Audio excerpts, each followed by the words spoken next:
This is Solo P1. Welcome to episode 79 of the Flaming Tarmac F1 Flaming Tarmac episode 79. This week we got the Azerbaijan Grand Prix Baku, and this is a good track. This is where there's going to be a lot of overtakes, especially on that big straight.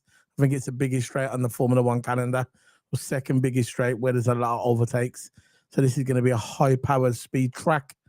But before we start digging into that and some news, what's going around, let's bring in my co-Q's, my partner in crime, Mr. TOTO. How's it going? You should have whacked your forward one top on, bro. But it is what it is. Go. What are you saying? You still can. I can talk. Talk for a little bit longer. Anyway, Karen, it doesn't matter. But look, new F1 weekend, which I'm glad it's back. Yeah. You know, Baku, which again not one of my favourite tracks. Yeah. Again, that big straight is where the action happens, which we really got to watch out for. With this track, someone can just park the car in the middle, and they'll be fine. It's that kind of track. Yeah, I don't know. You can overtake here. That big straight, that's where a lot of overtakes. Yeah, that's why it's probably the biggest straight on the calendar, isn't it? It's the biggest straight on the calendar. I think it's one of the biggest, yeah. One of, if not the biggest, you know. So there's going to be a lot of overtaking opportunities, big DRS zone. I say there's a lot of tricky corners. It's a very, very technical track. Very, very technical track. Baku is. So aerodynamics will be key here. Of course, the power down that straight, but again, there's only one straight. But still, that can determine your race, that straight. So I think overall it's going to be a good weekend. Yeah, it's going to be a good weekend. McLaren are making history this weekend. This is McLaren closing on F1 total history. Attention turns to the individual awards. It says McLaren can make back-to-back team championships titles at the Azerbaijan Grand Prix while drivers Oscar Piastri and Lando Norris resume their battle. So basically, this weekend, they can win the Constructors' Championship. And I think they've done it last season as well at the same track. So they can both make history this weekend, the team, by winning the Constructors back-to-back. I think it's the same track. So McLaren, world champions again this weekend. What are you saying? We knew it's going to be a strong. It's going to be. They are, of course. They've already won the championship. Yeah, no one's going to catch them this weekend, though. This weekend it will be wrapped up. I think is it the shortest ever to ever happen? The shortest length for constructors to win the top because I think it might be. They've won it so quick. Maybe Red Bull. I think in 2022 or 3. But I know this is up there with the quickest. You know what I mean? Winning the constructors so quick. I think it might be actually. They've been that phenomenal. They've won everything in it this season. You know what I mean? Back to back. And it's not like when Max was dominating, when you had Perez there, and Perez used to come in maybe 5th to 6th. These mans are getting 1 and 2 every race. You get me? The majority of the races. Yeah. So yeah, man. A bit like the Mercedes back in the day when they had Rosberg in it. Yeah. And Bottas and Lewis when they were doing it as well. So it's definitely up there. So yeah, they're going to celebrate this weekend. They'll probably bring all the champagne, everything with them this weekend. They're probably going to bring all the team along from the factory as well, because they're going to have that big photo shoot. You know, when they have the big photo shoot when they win the constructors, because this is where the money is, isn't it? They become the world champions as a team. They're the number 1 team in the world. And when they go to next season, they'll be in the number 1 garage. And you know the perks of it in the first garage. You get in the pick first and you get out first. You get me? So, yeah, man.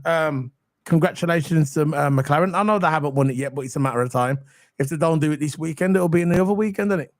Yeah, definitely. I think for this track, I think McLaren's also good in the corners and also good on the straights. It's a very, very balanced car, McLaren is. But look, we've all seen action happen at this track. I think it's all down to that big straight. Like we always said, it's that big straight where a lot of the action really happens. That's all. You can see some low teams get some overtaking done as well, because it's a big DRS zone and the slipstream's going to be amazing. So you know what I like about this TOTO as well? You know what I like about this is the fact that I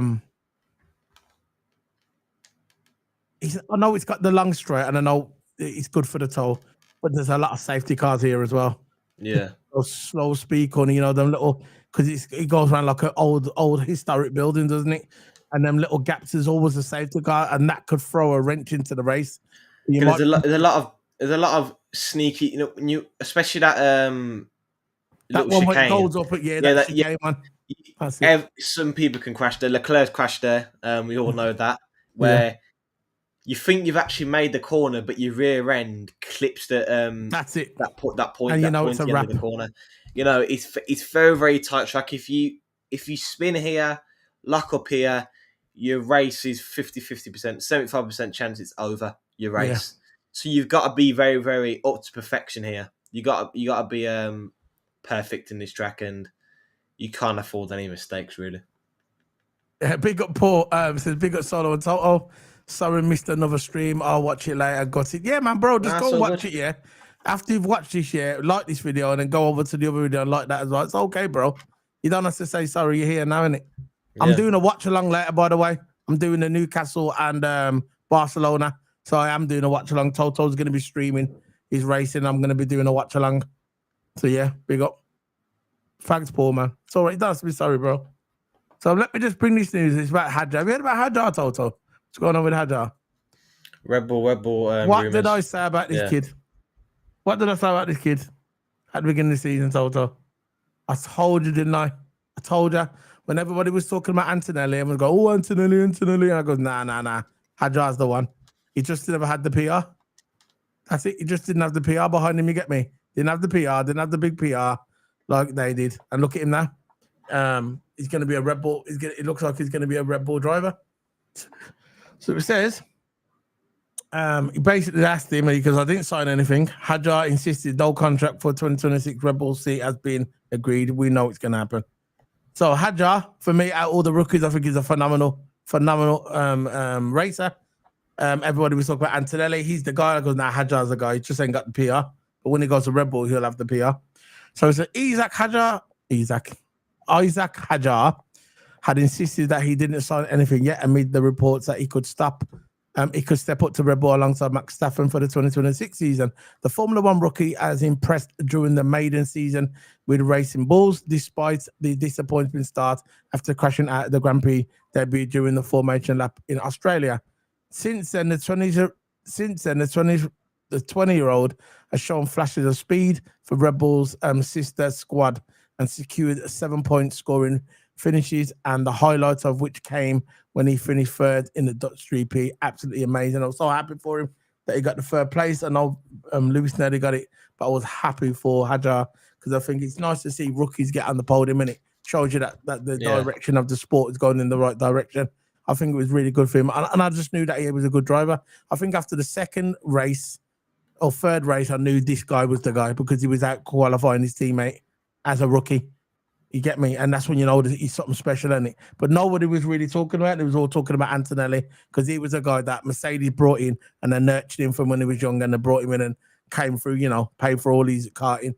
But remember, I always said about karting and racing, people can protect you all the way. Yeah.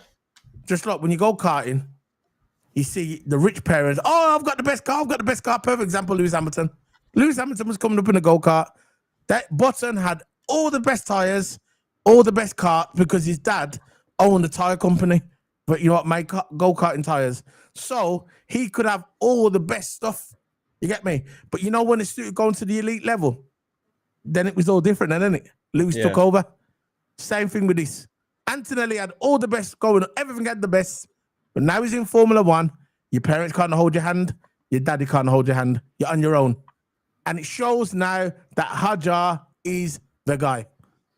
And I knew it. And then, like I always said, if you keep winning, you go on the best team. And that's what Hadjar is going to happen. He says he's denying it now. He's still denying it, but I still think he's going to go to the team. And it says on here, Yuki Tsunoda, currently unable to deliver consistent point scoring, finishes at Red Bull. Speculation has continued to grow that Hadjar we brought in for the 2026 French driver. I think they're going to do a swap. I think Yuki Tsunoda is going to go back to where he was, because I thought Tsunoda was good where he was, by the way. Should have stayed where he was. And I think Hadjar is going to go to Red Bull. Just going to be that straight swap. Very simple, really. Yeah, I don't think Hadjar. The only thing I'm worried about Hadjar is the Red Bull usually ruin careers. He has to step up, though, bro. You can see a lot in the comments. If they're calling, he has to step up. You can see a lot in the comments. Oh, don't go there. Look, in the day, Red Bull. If someone got off a Red Bull, it's a very, very appealing job. It's a very, very appealing drive. Yeah. Would you? Okay, your driver. Yeah. If someone said to you, and you was in the Red Bull baby team, and they said to you, "You want a chance at Red Bull?" You have to take it. Yeah, you have to. You can't just say no because if you, you know how many people want that? How many people want that seat? Yeah, Red Bull is a better car. So exactly, he has to learn. He might be one of those guys that could adjust to it. However, ahead of the Azerbaijan Grand Prix this weekend, the rookie confirmed that he didn't drive next season. He didn't know where he's driving next season. We know all that. That's all PR. Yeah, and that's it really. That's the report. Hadjar will be a Red Bull driver. I'll confirm it now. He's going to be driving for Red Bull next season. And Yuki Tsunoda has been absolutely horrendous for Red Bull this season. And it's not his fault. It's just not his fault. It's just the way the car's set up. Maybe when Hadjar goes there, he'll be able to adjust to the car. Someone has to. You know, someone has to. So yeah, big up to Hadjar, man. I'm happy for him. I'm happy for him. So this weekend, we're going to do the schedule. Let's have a look at the schedule this weekend for the races. Let's have a look. Let's click on there. Go down to the Azerbaijan. Look how far we are now, man. It's crazy. Azerbaijan. This is the where is it gone? Like during the results. Yeah, but, schedule. Sorry. So there we go. There's the schedule. 17 already. Jesus. I know it's crazy, and it's crazy. Yeah. It's almost over. Yeah. So we're just past halfway. Still got a lot to go, man. Oh, that's good. We've got practice 1. That will be on 9:30 in the morning, or another early start. Practice 2, 1 o'clock. It's just the mornings. I don't mind doing the. Actually, I don't mind because I'm out really in the day. Morning person, man. I'm gonna get practice 2 as well. I'll see both of them, and then after I'm gonna go out and do the work. So 1 and 2, I can do it. I can catch them both. Practice 3, which will be on the Friday. On the Saturday, that will be 9:30 to 10:30, and qualifying will be on the 1 o'clock to 2 o'clock. That's when I'll dust again. I can watch all of these because 2 o'clock I'll be going at every time, so I'm good. All these times I can make. Race day, 12 o'clock, early start. So it's all early start, and that's it, man. That's what we've got to talk about. Really, there's no more news going around on the F1. Nothing going on. Lando Norris can't play the video, get done. But that's it, man. Any more news? There's no more news going around. Clicking on more news, it just won't open because there's no more news. So Toto, this is what you're saying. What you're gonna say, man, before we leave? There's nothing, no news really. No, not really. Only the Hadjar one, really, which and is going about. Yeah. But look, my predictions for this weekend, I think McLaren's going to dominate again. Their car is just too balanced. I think Ferrari's going to do well. And the Mercedes, I think Ferrari and Mercedes are going to do well. And I think the McLarens will be strong in the practice sessions, I reckon. Yeah. Qualifying, I think, going to be strong. I think Lando can get the pole for this one. Lando's had a much more track time on this track. But again, Piastri's going to try kicking to the curb as well. But look, it's going to be a good weekend overall for McLaren because this basically conceals the constructors. It was done ages ago, but this basically confirms it. I think it's a shorties. I don't know if the Red Bull one was shorter, but this just shows McLaren's had an absolute dominant season for McLaren. So yeah, it will be a good weekend. There'll be a lot of action between them two. Yeah, it's going to be a good weekend. I think it will be as well. I think it's going to be a really good weekend. And it says on here, Charles Leclerc, before we go to some more news, Charles Leclerc hails a natural Baku qualified feeling as Hamilton targets podium in remaining races. So they're feeling confident. Ferrari are feeling confident.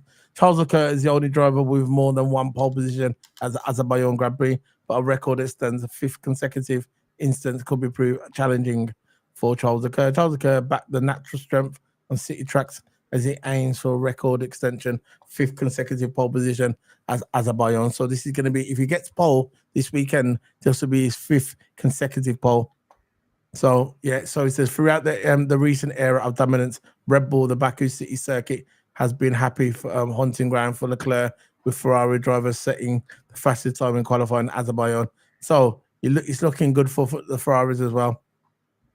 Yeah, it's looking good for the Ferraris. Hopefully Hamilton get a podium in it. That'd be nice for Hamilton to get a podium in it, Toto. Yeah, definitely. He needs to get a podium, man. He just needs something. Just give me something. Just give me something, man. But there's still time. And Ferrari's starving. Ferrari's improving race by race. Yeah. I think last race they had a decent race. Of course, I had a double DNF, which is not really a decent race, but yeah, you can see the performance is improving, and you can see next season it might be good as well. Exactly. The regulations. So that's there's still time. Yeah, that's it. We're signing out. That's F1 Flaming Tarmac in the bag. Flaming Tarmac episode 79. The next one with the 80th anniversary. We'll make it a special show as well. 80 years, you know. 80 episodes of Flaming Tarmac. That'll be next week, and that will be, I don't know what Grand Prix is next week. That'll be next week. And then Singapore. It won't be next week, actually. It's going to be the week after. So we'll go to the flyways. That'll be in Singapore and round 18. And that will be that week will be our 80th anniversary, 80th episode of the F1 Flaming Tarmac. Come a long way, you know, Toto, with the Flaming Tarmac. Even though we stopped doing them for a couple of years, we could have been on 200, but it is what it is, isn't it? No. But anyway, Toto, I'm heading off now. See you later, guys. I'm going to do a watch along later. Toto's going to be streaming. I've got to do what I've got to do his thumbnail. I'll send it to you on WhatsApp. So get set up, man. Get driving. Anyway, I don't even know why I just did that. I just don't know why I did it. Anyway, see you later, guys. Just randomly did it. Anyway, see you later. Look, you can't stop laughing now. Big up. See you later, guys. Bye.